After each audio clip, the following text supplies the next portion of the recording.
जय माता दी दोस्तों, राधे राधे, जय श्री कृष्णा। कैसे हैं आप सब दोस्तों। आगे फिर गरुड़ जी भगवान विष्णु से पूछते हैं कि हे केशव, नरक से आया हुआ जीव माता के गर्भ में कैसे उत्पन्न होता है। वह गर्भवास आदि के दुख को जिस प्रकार भोगता है वह सब भी मुझे बताइए। भगवान विष्णु ने कहा, स्त्री और पुरुष के संयोग से वीर्य और रज के स्थिर हो जाने पर जैसे मनुष्य की उत्पत्ति होती है उसे मैं तुम्हें कहूँगा। ऋतुकाल में आरंभ के 3 दिनों तक इंद्र को लगी ब्रह्म हत्या का चतुर्थांश रजस्वला स्त्री में रहता है। उस ऋतुकाल के मध्य में किए गए गर्भधान के फलस्वरूप पापात्माओं के देह की उत्पत्ति होती है। रजस्वला स्त्री प्रथम दिन चांडाली, दूसरे दिन ब्रह्मघातनी और तीसरे दिन रज की धोबिन कहलाती है। तदनुसार उनमें स्पर्श दोष रहता है। नरक से आए हुए प्राणियों की ये 3 माताएं होती हैं। देव की प्रेरणा से कर्मानुरोधी शरीर प्राप्त करने के लिए प्राणी पुरुष के वीर्य का आश्रय लेकर स्त्री के उदर में प्रविष्ट होता है। एक रात्रि में वह शुक्राणु कलल के स्वरूप में, 5 रात्रि में बुद्बुद के रूप में, 10 दिन में बेर के समान तथा उसके पश्चात मांसपेशियों से युक्त अंडाकार हो जाता है। 1 मास में सिर, 2 मास में बाहु आदि शरीर के सभी अंग, तीसरे मास में नख, लोम, अस्थि, चर्म तथा लिंग बोधक छिद्र उत्पन्न होते हैं। चौथे मास में रस, रक्त, मांस, मेदा, अस्थि, मज्जा और शुक्र ये 7 धातुएं तथा 5वें मास में भूख प्यास पैदा होती है। छठे मास में जरायु में लिपटा हुआ वह जीव माता की दाहिनी कोख में घूमता है और माता के द्वारा खाए पिए अन्न आदि से बढ़े हुए धातुओं वाला वह जंतु वेष्ठा मूत्र के दुर्गंध युक्त गड्ढे रूप गर्भाशय में सोता है। वहाँ गर्भस्थ क्षुधित कृमियों के द्वारा उनके सुकुमार अंग प्रतिक्षण बार बार काटे जाते हैं, जिससे अत्यधिक क्लेश होने के कारण वह जीव मूर्छित हो जाता है। माता के द्वारा खाए हुए कड़वे, तीखे, गरम, नमकीन, रूखे तथा खट्टे पदार्थों अति उत्तेजक संस्पर्श से उसे समूचे अंग में वेदना होती है और जरायु अर्थात झिल्ली में लिपटा हुआ वह जीव आंतों द्वारा बाहर से ढका रहता है। उसकी पीठ और गर्दन कुंडलाकार होती है। इस प्रकार अपने अंगों से चेष्टा करने में असमर्थ होकर वह जीव पिंजरे में स्थित पक्षी की भांति माता की कुक्षी में अपने सिर को दबाए हुए पड़ा रहता है। भगवान की कृपा से अपने सैकड़ों जन्मों का स्मरण करता हुआ वह जीव लंबी सांस लेता है। ऐसी स्थिति में भला उसे कौन सा सुख प्राप्त हो सकता है। मांस, मज्जा आदि 7 धातुओं के आवरण में आवृत वह ऋषि कल्प जीव भयभीत होकर हाथ जोड़कर विकल वाणी से उन भगवान की स्तुति करता है जिन्होंने उसको माता के गर्भ में डाला है। 7वें महीने में आरंभ से ही सभी जन्मों के कर्मों का ज्ञान हो जाने पर भी गर्भस्थ प्रसूति वायु के द्वारा चलित होकर वह विष्ठा में उत्पन्न सहोदर अर्थात उसी पेट में उत्पन्न अन्य कीड़ों की भांति एक स्थान पर ठहर नहीं पाता। जीव कहता है, मैं लक्ष्मी के पति, जगत के आधार, अशुभ का नाश करने वाले तथा शरण में आए हुए जीवों के प्रति वात्सल्य रखने वाले भगवान विष्णु की शरण में जाता हूँ। हे नाथ, आपकी माया से मोहित होकर मैं देह में अहम भाव तथा पुत्र और पत्नी आदि में ममत्व भाव के अभिमान से जन्म मरण के चक्र में फंसा हूँ। मैंने अपने परिजनों के उद्देश्य से शुभ और अशुभ कर्म किए, किंतु अब मैं उन कर्मों के कारण अकेला जल रहा हूँ। उन कर्मों के फल भोगने वाले पुत्र कलत्रादि अलग हो गए। यदि इस गर्भ से निकलकर मैं बाहर आऊं तो फिर आपके चरणों का स्मरण करूंगा और ऐसा उपाय करूंगा जिससे मुक्ति प्राप्त कर लूं। विष्ठा और मूत्र के कुएं में गिरा हुआ तथा जठराग्नि से जलता हुआ एवं यहाँ से बाहर निकलने की इच्छा करता हुआ मैं कब बाहर निकल पाऊंगा। जिस दीन दयालु परमात्मा ने मुझे इस प्रकार का विशेष ज्ञान दिया है, मैं उन्हीं की शरण ग्रहण करता हूँ, जिससे मुझे फिर से इस संसार चक्कर में न आना पड़े, अथवा मैं माता के गर्भ से कभी भी बाहर जाने की इच्छा नहीं करता, क्योंकि बाहर जाने पर पाप कर्मों से पुनः मेरी दुर्गति हो जाएगी। इसलिए यहाँ बहुत दुख की स्थिति में रहकर भी मैं खेद रहित होकर आपके चरणों का आश्रय लेकर संसार से अपना उद्धार कर लूँगा। श्री भगवान बोले, इस प्रकार की बुद्धि वाले एवं स्तुति करते हुए 10 मास के ऋषि कल्प उस जीव को प्रसूति वायु प्रसव के लिए तुरंत नीचे की ओर धकेलता है। प्रसूति मार्ग के द्वारा नीचे सिर करके सहसा गिराया गया वह आतुर जीव अत्यंत कठिनाई से बाहर निकलता है और उस समय वह श्वास नहीं ले पाता है। तथा उसकी स्मृति भी नष्ट हो जाती है। पृथ्वी पर विष्ठा और मूत्र के बीच गिरा हुआ वह जीव मल में उत्पन्न कीड़े की भांति चेष्टा करता है और विपरीत गति प्राप्त करके ज्ञान नष्ट हो जाने के कारण अत्यधिक रुदन करने लगता है। गर्भ में, रुग्णावस्था में, शमशान भूमि में तथा पुराण के परायण या श्रवण के समय जैसी बुद्धि होती है, वह यदि स्थिर हो जाए तो कौन व्यक्ति सांसारिक बंधन से मुक्त नहीं हो सकता। कर्म भोग के अनंतर जीव जब गर्भ से बाहर आता है, तब उसी समय वैष्णवी माया उस पुरुष को मोहित कर देती है।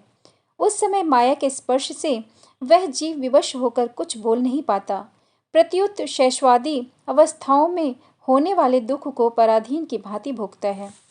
उसका पोषण करने वाले लोग उसकी इच्छा को जान नहीं पाते, अतः प्रत्याख्यान करने में असमर्थ होने के कारण वह अनभिप्रेत अर्थात विपरीत स्थिति को प्राप्त हो जाता है। स्वेदेज जीवों से दूषित तथा विष्ठा मूत्र से अपवित्र शैया पर सुलाए जाने के कारण अपने अंगों को खुजलाने में, आसन से उठने में तथा अन्य चेष्टाओं को करने में वह असमर्थ रहता है। जैसे एक कृमि दूसरे कृमि को काटता है, उसी प्रकार ज्ञान शून्य और रोते हुए उस शिशु की कोमल त्वचा को डांस, मच्छर और खटमल आदि जंतु व्यथित करते हैं। इस प्रकार शेषवावस्था का दुख भोगकर वह पगंडावस्था में भी दुख ही भोगता है। तदंतर युवावस्था प्राप्त होने पर आसुरी संपत्ति को प्राप्त होता है। तब वह दुर्व्यसनों में आसक्त होकर नीच पुरुषों के साथ संबंध बनाता है और वह काम लंपट प्राणी शास्त्र तथा सत्पुरुषों से द्वेष करता है। भगवान की माया रूपी स्त्री को देखकर वह अजितेंद्रिय पुरुष उसकी भाव भंगिमा से प्रलोभित होकर महामोह रूप अंधतम में उसी प्रकार गिर पड़ता है, जिस प्रकार अग्नि में पतिंगा, हिरण, हाथी, पतिंगा, भौरा और मछली, ये पांचों क्रमश शब्द, स्पर्श, रूप, गंध तथा रस, इन 5 विषयों में एक एक में आसक्ति होने के कारण ही मारे जाते हैं। फिर एक प्रमादी व्यक्ति जो 5 इंद्रियों से 5 विषयों का भोग करता है, वह क्यों नहीं मारा जाएगा। अभिप्सित वस्तु की अप्राप्ति की स्थिति में अज्ञान के कारण ही क्रोध हो आता है और शोक को प्राप्त व्यक्ति देह के साथ ही बढ़ने वाले अभिमान तथा क्रोध के कारण वह कामी व्यक्ति स्वयं अपने नाश हेतु दूसरे कामी से शत्रुता कर लेता है। इस प्रकार अधिक बलशाली अन्य कामी जनों के द्वारा वह वैसे ही मारा जाता है जैसे किसी बलवान हाथी से दूसरा हाथी।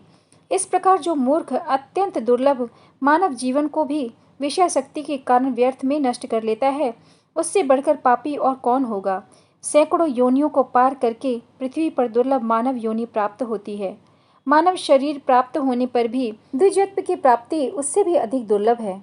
अति दुर्लभ द्विजत्व को प्राप्त कर जो व्यक्ति द्विजत्व की रक्षा के लिए अपेक्षित धर्म कर्मानुष्ठान नहीं करता, केवल इंद्रियों की तृप्ति में ही प्रयत्नशील रहता है, उसके हाथ में आया हुआ अमृत स्वरूप वह अवसर उसके प्रमाद से नष्ट हो जाता है। इसके बाद वृद्धावस्था को प्राप्त करके महाव्याधियों से व्याकुल होकर मृत्यु को प्राप्त करके वह पूर्वत महान दुख पूर्ण नरक में जाता है। इस प्रकार जन्म मरण के हेतुभूत कर्म पाश में बंधे हुए वह प्राणी मेरी माया से विमोहित होकर कभी भी वैराग्य को प्राप्त नहीं करते। हे ताक्षय, इस प्रकार मैंने तुम्हें अंत्येष्टि कर्म से हीन पापियों की नरक गति बताई। अब आगे और क्या सुनना चाहते हो। सूत जी ने कहा, ऐसा सुनकर पीपल के पत्ते की भांति कांपते हुए गरुड़ जी ने प्राणियों के उपकार के लिए पुनः भगवान विष्णु से पूछा।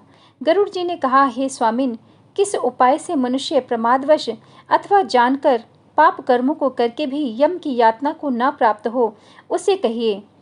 संसार रूपी सागर में डूबे हुए दीन चित्त वाले, पाप से नष्ट बुद्धि वाले तथा विषयों के कारण दूषित आत्मा वाले मनुष्य के उद्धार के लिए हे माधव, पुराणों में सुनिश्चित किए गए उपाय को बताइए, जिससे मनुष्य सद्गति को प्राप्त कर सके।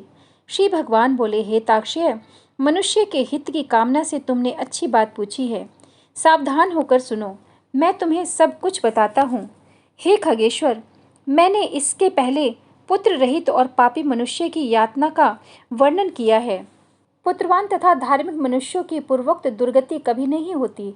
यदि अपने पूर्वार्जित कर्मों के कारण पुत्रोत्पत्ति में विघ्न हो तो किसी उपाय से पुत्र की उत्पत्ति संपन्न करें। हरिवंश पुराण की कथा सुनकर विधान पूर्वक शतचंडी यज्ञ करके तथा भक्ति पूर्वक शिव की आराधना करके विद्वान को पुत्र उत्पन्न करना चाहिए।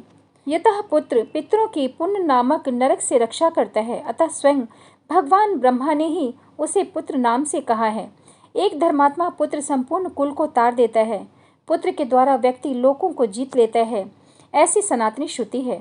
इस प्रकार वेदों ने पुत्र के उत्तम महात्म्य को कहा है। इसलिए पुत्र का मुख देख करके मनुष्य पितृ ऋण से मुक्त हो जाता है।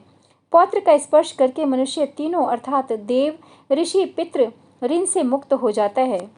इस प्रकार पुत्र, पौत्र और प्रपौत्र से यमलोकों का अतिक्रमण करके स्वर्ग आदि को प्राप्त करता है। ब्रह्म विवाह की विधि से ब्याही गई पत्नी से उत्पन्न औरस पुत्र उद्धर्व गति प्राप्त कराता है और संग्रहित पुत्र अधोगति की ओर ले जाता है। हे खगश्रेष्ठ, ऐसा जान करके व्यक्ति हीन जाति की स्त्री से उत्पन्न पुत्रों को त्याग दे।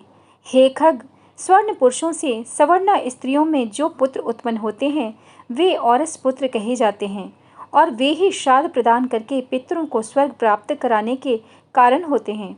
औरस पुत्र के द्वारा किए गए श्राद्ध से पिता को स्वर्ग प्राप्त होता है। इस विषय में क्या कहना। दूसरे के द्वारा किए गए श्राद्ध से भी प्रेत स्वर्ग को चला जाता है। इस विषय में सुनो। यहाँ मैं एक प्राचीन इतिहास कहूँगा जो अधर्व दैहिक दान के श्रेष्ठ महात्म्य को सूचित करता है। दोस्तों, आज के लिए इतना ही। आगे इसी पुराण पर चर्चा जारी रहेगी अगले एपिसोड में। तब तक के लिए जय माता दी, राधे राधे, जय श्री कृष्ण।